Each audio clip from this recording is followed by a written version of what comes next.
తాకట్లో ఉన్న బంగారాన్ని విడిపించి ఆ రోజున మార్కెట్ ధర కట్టి మిగిలిన డబ్బును మీకు అందిస్తుంది కొమ్మూరి గోల్డ్.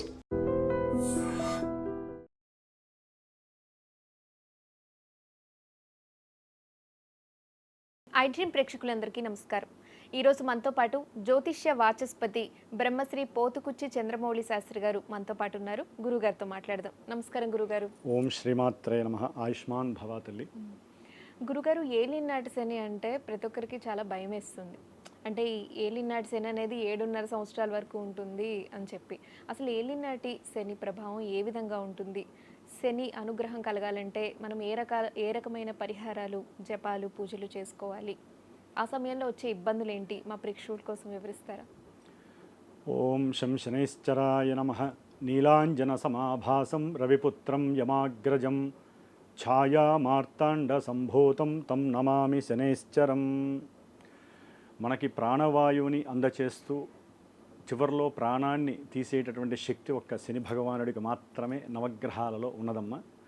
కాబట్టి నిత్యము కూడా ఆ శని భగవానుడిని ఎవరైతే ఆరాధిస్తూ, అంటే ఆయనకి సంబంధించిన ఈ స్తోత్రాన్ని కానీ ఆచరిస్తూ ఉంటారో, సాధ్యమైనంత వరకు వారికి తుది శ్వాస వరకు కూడా ఆయన వలన సాధ్యమైనంత వరకు బాధలు తక్కువగా వస్తాయనే చెప్పుకోవాలమ్మా.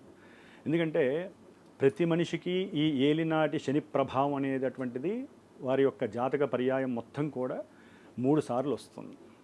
అంటే 7.5 సంవత్సరాలు. మనకి గ్రహాలన్నిటిలో కూడా ఎక్కువ కాలము ఒకే రాశిలో ఉండేటటువంటి గ్రహాలలో ఈ శనైశ్చర గ్రహం మాత్రమే 2.5 సంవత్సరాలు ఉంటుంది. ఇంకా ఒక్కొక్కసారి ఆయన వక్రిస్తూ ఉంటారు.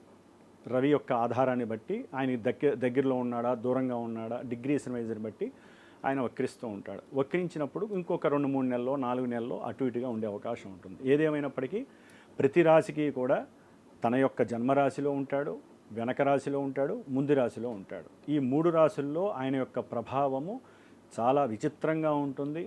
చాలా విశేషమైనటువంటి శుభాలని అందజేస్తాడు. అసలు ఊహించినటువంటి ఎన్నో ఇబ్బందికరమైనటువంటి సమస్యలని కొని తెచ్చిపెడతాడు ఆ యొక్క శని భగవానుడు. ముఖ్యంగా అమ్మ, ఈ యొక్క 2.5 సంవత్సరాలు, అట్లాగే మరుసటి 2.5 సంవత్సరాలు, మరుసటి 2.5 సంవత్సరాలు, ఈ 7.5 సంవత్సరాలలో భిక్షగాన్ని కూడా మహారాజుని చేసినటువంటి వాడు శని భగవానుడు. అట్లాగే మహారాజు చక్రవర్తిగా ఉన్నటువంటి నల దమయంతి కథల్లో నలుడు మహాచక్రవర్తి, మరి ఆయన్ని అధోపాతాలానికి తీసుకెళ్ళి కాటి కాపరిని కూడా చేసినటువంటి సిచ్యువేషన్ ఎవరికైనా ఏలినాటి శని ఉన్నప్పటికీ శని అనుగ్రహం ఉంటే బ్రహ్మాండంగా ప్రెసిడెంట్ లెవెల్లోకి తీసుకెళ్తాడమ్మ ఆయన. అంతటి గొప్ప కర్మ ఫలితాలను ఇచ్చేటటువంటి వాడు శని భగవానుడు. మిగతా వాళ్ళందరికీ పోర్ట్ఫోలియోస్ డిఫరెంట్గా ఉంటాయి. శని భగవాన్ని మాత్రమే కర్మకి అధిష్టాన దేవతగా చెబుతారు. అంటే ఈ జన్మలో చేసుకోవడం కాదు, పూర్వజన్మల్లో చేసుకున్నటువంటి పాపపుణ్యాలన్నీ కూడా లెక్కలు వేసి ఈ జన్మలో ఏ సమయంలో ఆయన వస్తే ఏం చెయ్యాలో ముందుగా ప్రణాళిక క్రమశిక్షణగా తయారు చేసుకునేటటువంటి శక్తి ఆ శనీశ్వరుడికి ఉంది. ఆయన సమయంలో వచ్చినప్పుడు ఏ నక్షత్రం మీదకి వచ్చాడో వారి జాతకంలో ఉన్నటువంటి సిచ్యువేషన్ బట్టి అవన్నీ కూడా ఆయన ప్రిపేర్ చేసేసుకుంటాడు. మనం తప్పించలేం. అందుకనే ఏలినాటి శని రాగానే ఇప్పుడు చూడండి, చాలామంది జ్యోతిష్యపరంగా కానివ్వండి ఈ యొక్క గోచార ఫలితాలు వినేటప్పుడు శని భగవానుడు అనగానే ఉలిక్కి పడతారు, భయపడతారు. ఆయన యాక్చువల్లీ ఆయన చెడు చేయడమ్మా. మనలో ఉన్నటువంటి చెడుని తీసేటప్పుడు సమస్య పెద్దదిగా అనిపిస్తుంది. ఎందుకమ్మా, ఒక చిన్న ఉదాహరణ, అందరికీ అర్థమయ్యేటటువంటి ఉదాహరణ. ఒక ఇంజెక్షను పొడిచినప్పుడు వితిన్ సెకండ్లో 1,00,000 వంతు మనకి బాధ అనిపిస్తుంది. ఆ మందు లోపలికి వెళ్ళేటప్పుడు మనకేం అనిపించదు కదా, మళ్ళీ తీసినప్పుడు ఎలా ఉంటుంది? శని భగవానుడు చేసే పనులు కూడా అంతే. అంటే ఆయన పొడిచినప్పుడు, అంటే ఆయన రాగానే మనకి పొడుచుకున్న బాధ ఎలా ఉంటుందో అంతటి తీవ్రమైనటువంటి సమస్యనిస్తాడు.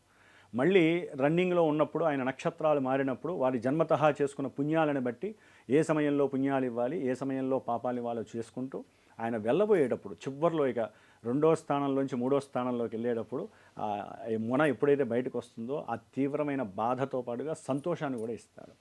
శని అంతటి గొప్ప స్థాయిని కలిగించేటప్పుడు మరి మనం శని అనుగ్రహం పొందాలంటే మనం ఏం చేయాలి గురువుగారు? ఏం లేదమ్మా, సాధ్యమైనంత వరకు ప్రతి సంవత్సరము కూడా ఈ 7.5 సంవత్సరాల్లో ప్రతి సంవత్సరం ఉగాది వస్తుంది, లేకపోతే శని భగవానుడు రాశి మారుతాడు, నక్షత్రాలు మారుతాడు ఆ 2.5 సంవత్సరాలు. అందుకనే మా గురువులు ఏం చెప్పారంటే శాస్త్రం కానీ ప్రతి సంవత్సరము కూడా ఈ ఏలినాటి శని ప్రభావం జరుగుతున్న వాళ్ళు బ్రాహ్మణుల్ని అనుసరించి బ్రాహ్మణుల్ని సంకల్పించుకొని ఒక్కరోజు శనివారం పూట కానీ అదే వారు ఎట్లా చెబితే అట్లా ఈ శని భగవానుడికి ఆయన యొక్క మూల మంత్ర బీజాక్షరాలు కానీ మూల వేద మంత్రాలతో కానీ సంబంధించినటువంటి ఆ యొక్క శని జపాన్ని ఆచరించి శనికి సంబంధించినటువంటి జపం అయిపోయిన తర్వాత క్షీర తర్పణాలను వదులుతారు. దాని తర్వాత దానం ఇస్తారు.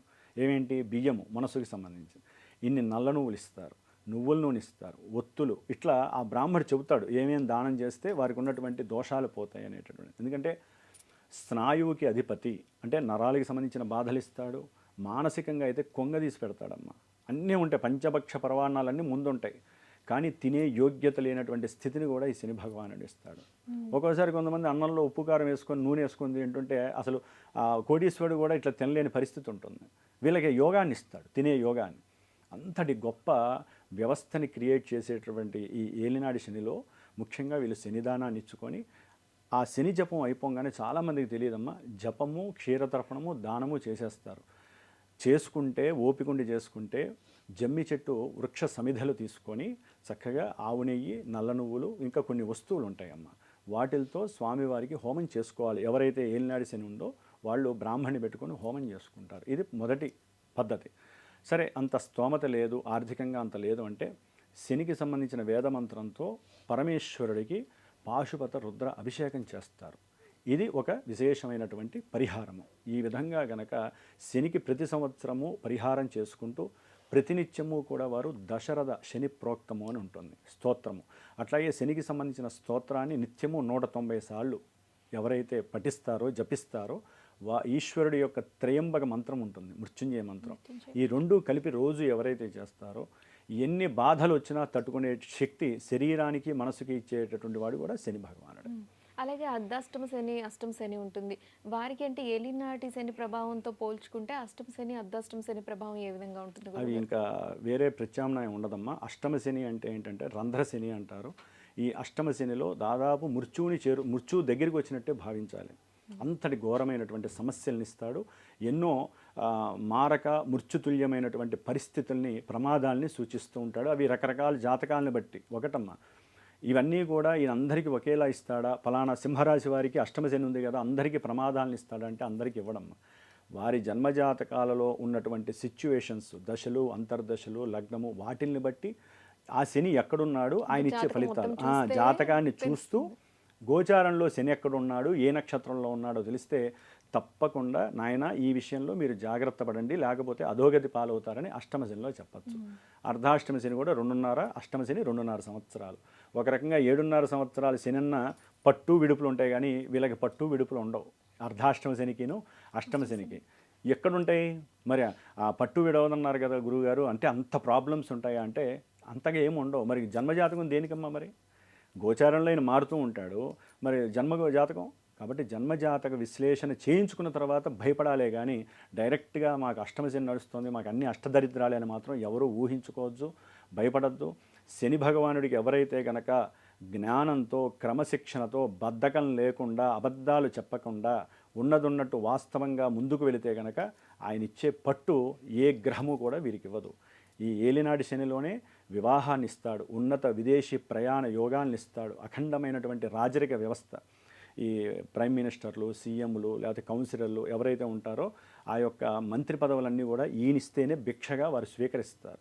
ఈయన అధికారం ఇవ్వకపోతే ఎవరు, ఎందుకంటే అమ్మా గ్రామ పరిపాలకత్వం నుంచి ప్రెసిడెంట్ వరకు కూడా ఈయన ఇచ్చేటటువంటి పోర్ట్ఫోలియో శని ఇచ్చేటట్టుగా ఎవరు ఇవ్వరు.